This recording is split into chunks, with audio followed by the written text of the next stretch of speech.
भारतीय जनता पक्ष आणि त्यांच्या NDA ऐवजी इंडिया आघाडीचं सरकार आणण्याचं काम आहे। त्या दृष्टीनं सोलापुरामध्ये आमदार प्रणिती शिंदेला आम्ही पाठिंबा दिलेला आहे आणि आमचा अंदाज आहे आम्हाला मानणारा जो कामगार आहे तो हजारोच्या संख्येने काँग्रेसला पाठिंबा देतील।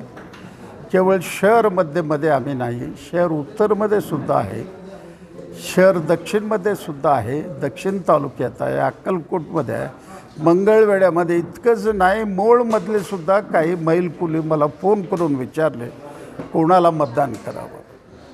तर आता आम्ही 14 तारखेला आमचा मेळावा होईल, त्यानंतर सुसाट आम्ही जाऊ आणि सोलापुरामध्ये आमदार प्रणिती शिंदेला खासदार म्हणून निवडून आणू अशी आम्ही अपेक्षा व्यक्त करतो।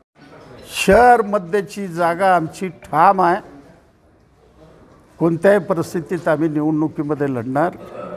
परंतु त्याबद्दल चर्चा झाली, आमदार शरद पवारबरोबर चर्चा झाली, उद्धव ठाकरेबरोबर चर्चा झाली, नाना पटोलेबरोबर चर्चा झाली। त्या तिघेच्या चर्चेमध्ये शरद पवारने असं सुचवलं सीताराम येचुरीनं सोनिया गांधीशी बोलावं आणि आडम मास्तर करता त्यांनी ही जागा सोडावं असं शरद पवारने फॉर्म्युला सुचवलं।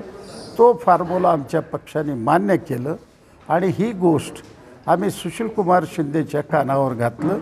शिंदेसाहेब स्वतः सीताराम येचुरीशी बोलले, त्याने म्हणलं आमचं नेतृत्व निर्णय घेतलं तर मी बिलकुल आढावं येणार नाही। पण मग त्यातनं एकदा देशाच्या राजकारणावर राज्यसभेवर जातील, कशाला पुन्हा खाली येतील? त्याला तोडगा असतं त्यांनी काढावा, ते माझ्या हातात नाही आहे। ठीक, थँक्यू।